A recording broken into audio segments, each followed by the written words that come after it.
of Tudor Cycling Team is our new King of the Mountains. So tomorrow he will be in polka dots, and since tomorrow will be as flat as a pancake, he'll get to keep the jersey for a little while. It will be interesting to see, Brian, how many of the other riders of our original breakaway are still close. Yeah, that was a hard enough climb, the final climb of the day. The gap has come down a little bit to just over 1 minute, but you could see that Simon Carr, Paul Double, not really interested in the points at the top of the climb. They're wanting to go all the way to the finishing line. Covilli just made that effort. He had to, because if we got onto the descent, then it would have been harder for the Bardiani rider to close the gap. Pelot wanted the points, but... Then, by the way, no major turns, just go full gas, don't hit the brakes. No, it's good. It's good all the way into the finish. I think you mentioned the right-hand corner. We think one of these riders will, depending on the bonus seconds at the finish, 10, 6 and 4. Yeah, if we look at the positions in the GC of these riders, they're all pretty close together, apart from Simon Carr, who's now 10 seconds down. Covilli is 16 seconds down, as is Paul Double. Castrillo is 14 seconds down, and Pelot is 16 seconds down. So technically, they can all still take the leader's jersey with the bonus seconds, although Simon Carr, of course, did himself a huge treat. And his brother Jaime Castrillo is also a professional rider, or he was actually until last year, previously with Movistar and also with Equipo Kern Pharma. You can see finisher there, that is their development team. I think there's a few Brits on the Equipo Kern Pharma development team as well. 19 kilometers, still very wet roads there for the peloton, who are by no means, Brian, going slow. No, you can see all in one line, and you know that means the concerted chase. But just to quantify what I said before, if you're doing in the front of the race, you know, 350 watts per kilogram, it's okay. 3 riders riding in the front from Koratec in the purple. I think Astana might put a rider in there, but you have to consider that not enough. You know, to ride over 400, 450 watts, it's not sustainable at the front. That's hurting the team. They need numbers if they want to bring riders back. Oh, that was a little bit of a tricky turn there with the puddle. But luckily, everybody still in one piece. Nice white roads, like you said yesterday, Brian. Here we basically just have one road going from east to west, and that is the road that we are following today. 15k for our riders with Covilli, Bou, Double, Carr, Castrillo, and Pelot. We are inside the final 15 kilometers of this third stage, and our breakaway. The gap has dropped below the minute mark. Our breakaway with the 2 Brits, Simon Carr and Paul Double, with Pablo Castrillo, Johan Bou, the 2 Spanish riders, with Covilli from Italy and Simon Pelot, our new King of the Mountains from Switzerland. The GC, Arvid de Klein leads by 2 seconds on Gleb Syriza, the 2 stage winners we had so far.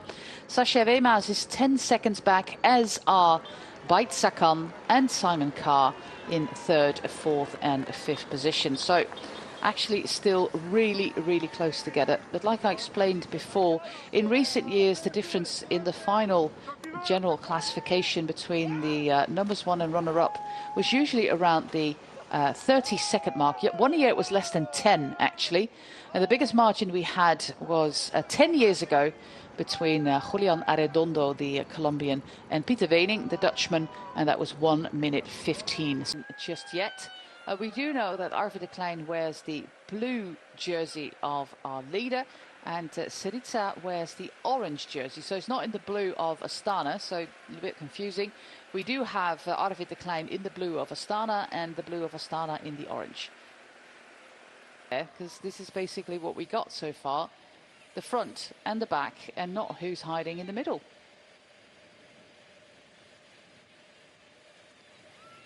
Our Italian president of the jury, looking at the proceedings yesterday, we didn't have any fines either. Everybody was in good spirits. Well, new attacks there from Bardiani with, I think it might still be Kuvili, who was in the breakaway. But 8 kilometers to go is a long way to pull this off, Brian. But it's, you know, looking at it, you know, they do have a sprinter, Zanancelli, who's been there and thereabouts in the sprint. So the fact that they're attacking means that I don't think he's even in this group behind. So hopefully we'll be able to pick out some of the sprinters. But this could be quite a messy one. Very important to get that that line right into the last corner with 300 meters to go.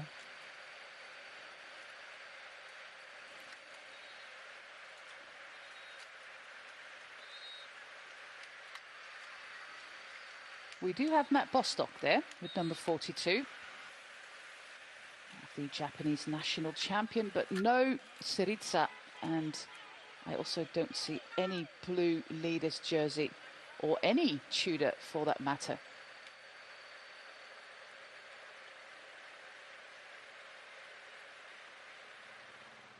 Maybe I did see Arvid de Klein. Yeah, I'm not too sure. Michael Valgren trying again here, and the fact that no one's really trying to kind of take control of the peloton, Josie, means to me that, you know, there's no kind of dominant sprinter in this main peloton. Everybody's just going for it, especially the two Italian teams, Corratec and Bardiani, are going all in. Final 5 kilometers already. Final 5 kilometers, really enthusiastic crowds there. Good to see, waving the flags, cheering on the riders here. We are in the state of Kedah, racing to the town of Baling.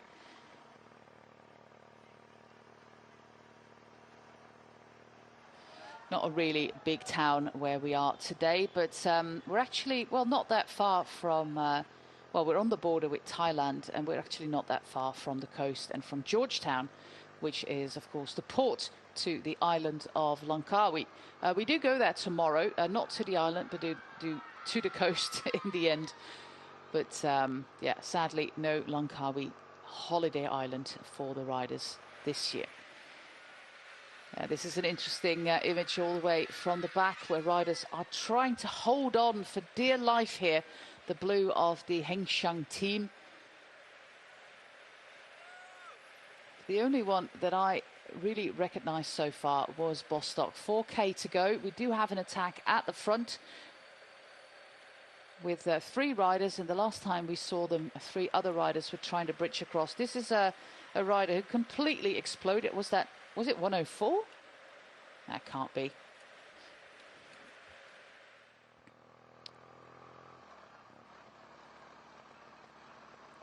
Volgren, he had that horrible accident last in 2022 in the summer. A really long recovery period for him. But good to see him back. He is going back to the World Tour team, Michael Volgren. And this is going to be the longest stage race that he did since the accident. And now a little bit of indecisiveness. Yeah, we have to do something. A lot of pink there for EF Education Easy Post. Yeah, I think the whole team is there. There's 6 of them, yeah. Yeah, do they ride for Valgren? That's the thing. You know, Tom Scully.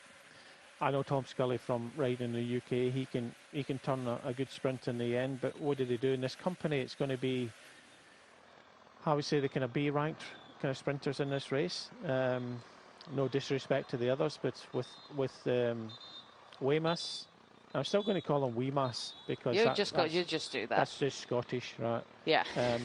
And Decline not there. Also, Syriza not there. It's kind of open book to see who's going to win this one. Yeah, which is making me a little bit afraid to call the finish, because I have absolutely no idea. But we'll have to see what happens. I do hope that Matt Bostock comes away with it, because I do recognise him. But Bardiani are really active at the front. They had 2 riders in our original breakaway of 10 with Kofili and Skalko, but they also still have Conforti, Gaburo, Tarozzi, and quite possibly Zaroncello, but we just don't know. There is a blue jersey for Astana, but that is not our sprinter, because he wears the orange jersey. And we don't have anybody from Tudor either, so maybe they're just staying with that sprinter to go again tomorrow, because tomorrow is going to be a sprinter stage. Well, it looks to be a sprinter stage. We're going into the final right now. We might actually be close to the final kilometre. Things are going really, really wide at the moment. A little bit, I think it is the blue, it is a blue jersey there with a red helmet, but it's not our leader's jersey. We did have a little bit of Tudor coming to the front now. This is the first turn, and this comes just outside of the final kilometre. And now the Flamme Rouge should be on the side of the road going into that final kilometre of today. Really stretched out peloton. It's free for all for everybody. The race is completely open as we go inside the final kilometre. Remember, there is a right-hand turn at about 500 metres to go, so you have to be at the front, and hopefully for you, you still have one teammate in front of you to do a little bit of a lead out. It's quite chaotic. It's really impossible to pick out anybody for me from this shot, so we'll just hope that we'll get a good finish shot, and I can actually tell you who wins the bike race. We have a lot of riders there for EF Education. There is the green for Bardiani. We have Korotek at the front, and it's Matt Bostock there. I think he's in second place, actually. It is all over the place. Riders are moving up left, right and centre. This is that final turn, 300 metres to go. The finish line is on the horizon, and it's the riders for the Bardiani team, after all the work they did to go for the sprint, in first place. And then the man from the Bolton Equities Black Spoke team through the middle, and I do think this is Matt Bostock, but it might actually be George Jackson with the mullet. Yep. It's Mullet Man. It's George Jackson winning the stage there. There's nobody who has the impressive mullet in the peloton but him. And it was indeed George Jackson. I can't be wrong. The man who basically, almost swept the entire Tour of Taihu Lake with 2 stage wins, second place, and the overall just a week ago. George Jackson wins the stage for the Bolton Equities Black Spoke team.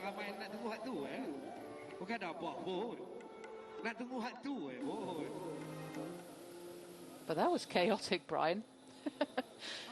Yeah, it was. It normally is in this part of the world, especially in the Tour de Langkawi. But even so, with no kind of dominant kind of lead out, no dominant kind of sprinter, and yeah, it was the kind of second-rung sprinters that are here. But you have to say, with the riding that they did pretty much today, because initially it was the Bolton Equities and Stana that were riding after the breakaway. They continued to ride. He's on the wheel of the rider of EF Education there. Yeah, that was Valgren that was kind of leading out there, so perfect. It's all about positioning into that kind of last corner, 300 metres to go. So when you swing right, it's pretty much the lead out from Bardiani, but Jackson was pretty much third round that corner. He opens up inside 200 metres to go, but a perfect lead out from the rider from Bardiani there. But yeah, good sprints straight down the middle, no problems with that one, and Bolton Equities get their win.